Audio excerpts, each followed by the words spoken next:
আরেকটা কথা বলিনি, এ আমার যুবকেরা, বিবাহ তুমি করবে, বিবাহ করার আগে তুমি তোমার যার সঙ্গে নেকাহ হবে, বিবাহ হবে, ওই নেকাহ করার সময় তার তো তুমি সব বিষয় জিজ্ঞেস করলে।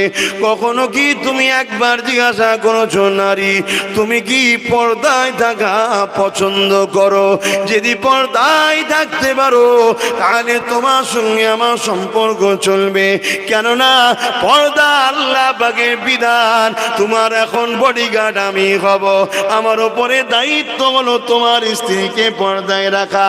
তুমি যদি আমাকে ভালোবাসো তুমি কি চাইবে তোমার স্বামী জাহান্নামে যাক? কোন নারী কি চাইবে তার স্বামী জাহান্নামে যাক? কোন স্বামী চাইবে? নারী চাইবে? যখন চাইবে না তাহলে পর্দা করতে হবে, কেননা পর্দা যদি না করে বিবি স্বামীকে আল্লাহ পাকড়াও করবে কিয়ামতের দিন।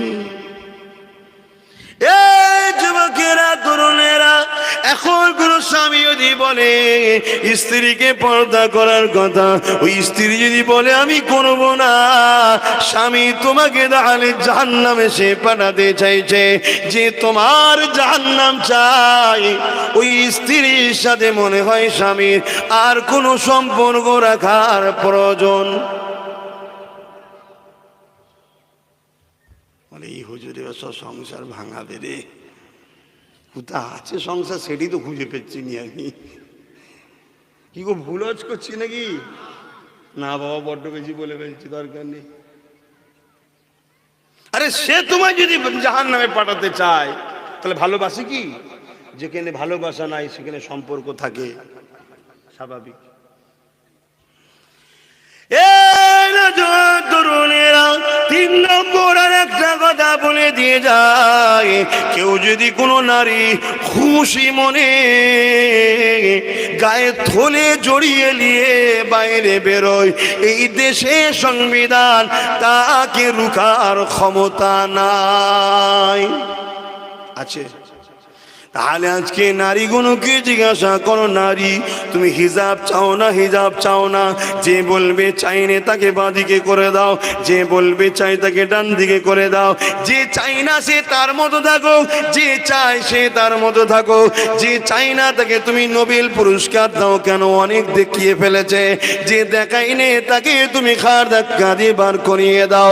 এই বেইনসাফির জন্যে দোষী শুধু তারা নয়, আমাদেরও দোষ রয়েছে। কি দোষ?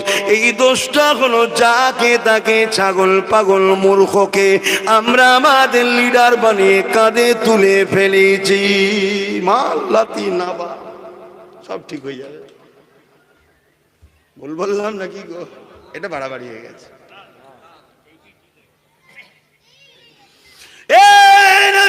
তরুণেরা, কি ভাবছো তোমরা জানি না, কি ঘটছে তোমরা বুঝতে পারো না। জিনিসটা একটা বিষয়, কিন্তু এই জিনিস একটা নয় গো। তুমি দেখছো কি আর আমি দেখছি কি পার্থক্য রয়েছে? আমি দুটো জিনিস দেখতে পাচ্ছি।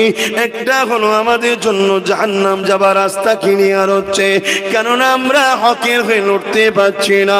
দ্বিতীয় নম্বর হলো আমার ভয় হচ্ছে আমার দেশটা না টুকরো টুকরো হয়ে যায়। তুমি দেখতে পাচ্ছ না, আমি দেখতে পাচ্ছি। তরুণেরা, বাপেরা, ভুল আমাকে বুঝবেন না, পরিবর্তন আবার চেষ্টা করুন। ভাবো, এই সমাজের বুকে অনেকে অনেক রকম কথা বলে।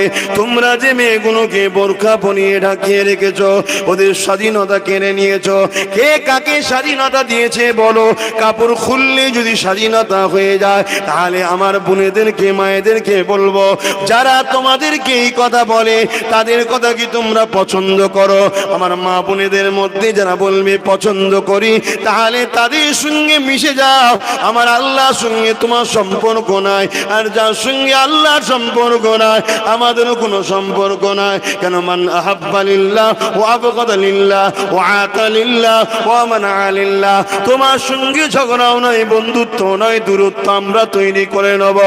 এ দুনিয়ার মানুষ, এখন কোন নারী যদি বলে না ওর কথা আমি শুনতে রাজি নয়, আমি আমার আল্লাহর কথা শুনতে রাজি আছি, সে খুশি মনে যদি হিজাব করে, তাহলে এই নিয়ে এত মাতামাতি করার কি দরকার তোমাদের রয়েছে?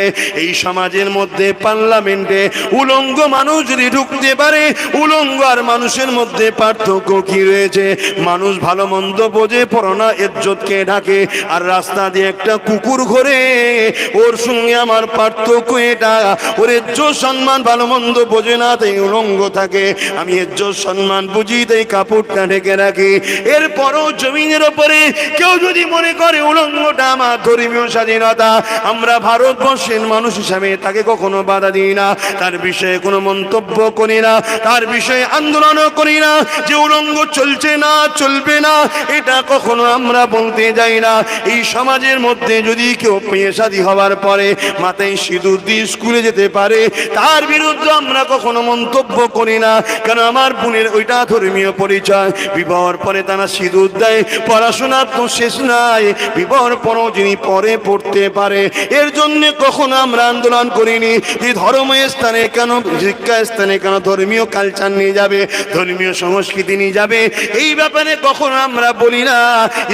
স্কুলগুলোতে সরস্বতী পূজা হচ্ছে, এর ব্যাপারে কখনো আমরা বলি না, কারণ আমার হিন্দু ভাই বোনেদের বিশ্বাস সরস্বতী হলো শিক্ষা দেবী, তাকে শিক্ষা দেয়, তার বিশ্বাস তার কাজে থাক, সে সেটা করছে। আমরা কখনো আন্দোলন করিনি যে শিক্ষা প্রতিষ্ঠানে কোনো ধর্ম ঢুকানো যাবে না, কিন্তু আজ আমরা আমাদের জন্য আমাদের পায়ে কুরুল মেরেছি বারবার বারবার।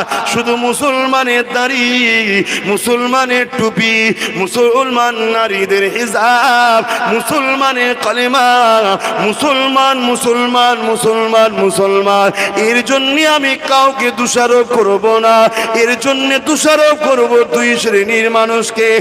এক হলো মুসলমানদের ধর্মীয় লিডার যারা, তারা, আর একটা হলো মুসলমান তোমরা নিজেরা।